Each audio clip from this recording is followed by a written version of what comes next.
Hi hello నమస్తే welcome back to my channel. ఈరోజు మా హస్బెండ్ ఆఫీస్లో చిన్న పార్టీ ఉందని 3 కేజీల చికెన్తో చికెన్ ఫ్రై చేశాము. ఈ చికెన్ ఫ్రైని ఎంతో ఈజీగా చేసుకోవచ్చు.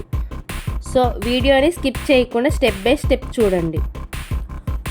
ముందుగా ఒక కళాయి తీసుకొని దానిలోకి 10 నుండి 12 టేబుల్ స్పూన్ల ఆయిల్ తీసుకోవాలి. ఈ కర్రీకి ఆయిల్ కొంచెం ఎక్కువగానే పడుతుంది. నూనె వేడయ్యాక అల్లం వెల్లుల్లి పేస్ట్ వేసి పచ్చివాసన పోయే వరకు వేయించుకోవాలి. అల్లం పేస్ట్ పచ్చివాసన పోయిన తర్వాత సన్నగా తరిగిన ఉల్లిపాయలు, మధ్యకు చీల్చిన పచ్చిమిర్చి వేసి ఫ్రై చేసుకోవాలి. ఉల్లిపాయల్లో కొద్దిగా ఉప్పు వేసుకోవడం వల్ల త్వరగా మగ్గుతాయి. ఉల్లిపాయలు ఎక్కువగా వేస్తే కర్రీ స్వీట్గా వస్తుంది, తక్కువగా వేస్తే రైస్లోకి కలవదు, కాబట్టి చూసి వేసుకోండి. ఉల్లిపాయలు గోల్డ్ కలర్ వచ్చిన తర్వాత ఉప్పు నీటిలో అరగంట పాటు నానబెట్టిన చికెన్ ముక్కలు వేసి కలుపుకోవాలి.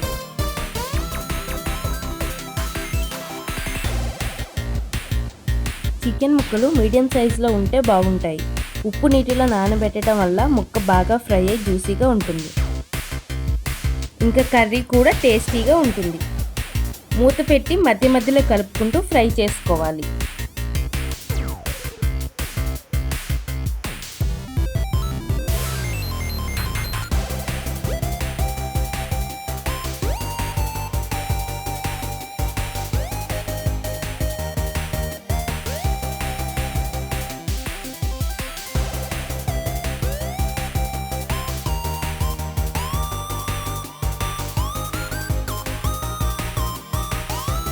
చికెన్ పైన మూత పెట్టుకొని ఉడికించుకోవాలి.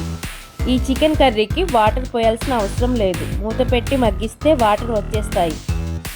ఆ వాటర్ చాలు ముక్క ఉడికించడానికి.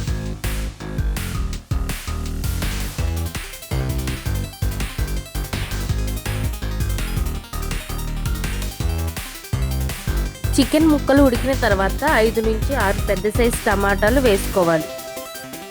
ఇలా టమాటాలు వేసుకోవటం వల్ల అన్నంలో కలుపుకోవడానికి గ్రేవీ ఉంటుంది.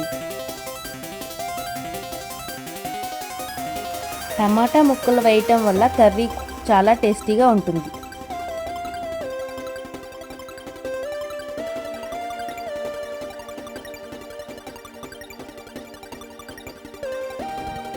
టమాటాలు బాగా మగ్గిన తర్వాత 10 టేబుల్ స్పూన్ కారం వేసుకోవాలి.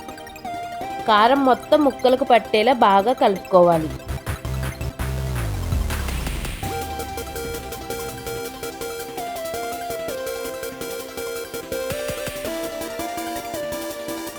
ఇప్పుడు ఫ్రై చేసుకున్న జీడిపప్పు 100 గ్రాముల వరకు వేసుకోవాలి. ఇది పూర్తిగా ఆప్షనల్, ఇష్టం ఉంటే వేసుకోవచ్చు, లేదంటే స్కిప్ చేయవచ్చు. కానీ జీడిపప్పు వేస్తే కర్రీ బాగుంటుంది.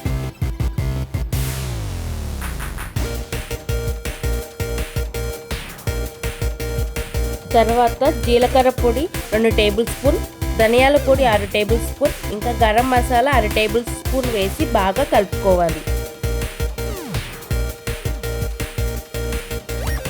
ఈ కర్రీ మొత్తం రెడీ అవ్వడానికి 45 నిమిషాల టైం పడుతుంది. కానీ ఒక్కసారి ట్రై చేసి చూడండి, టేస్ట్ చాలా బాగుంటుంది. ఫ్రై కంప్లీట్ అయిపోయాక ముక్క నుంచి నూనె సపరేట్ అవుతుంది. ఇలా అయింది అంటే కర్రీ అయిపోయినట్లే. ఇంకా ఫైనల్గా కొద్దిగా కరివేపాకు, కొత్తిమీర వేసి దించుకోవటమే. ఈ కర్రీని పచ్చిపులుసుతో కానీ రసంతో కానీ ట్రై చేయండి, అద్భుతంగా ఉంటుంది. ఎంతో కష్టపడి వీడియో చేస్తున్నా కూడా అనుకున్నంత రీచ్ రావటం లేదండి. మీకు ఈ వీడియో నచ్చినట్లయితే లైక్ చేసి కామెంట్ చేసి సపోర్ట్ చేయండి ప్లీజ్. అలాగే నా ఛానల్ని తప్పకుండా సబ్స్క్రైబ్ చేసుకోండి. ఉంటా మరి, బాయ్ బాయ్.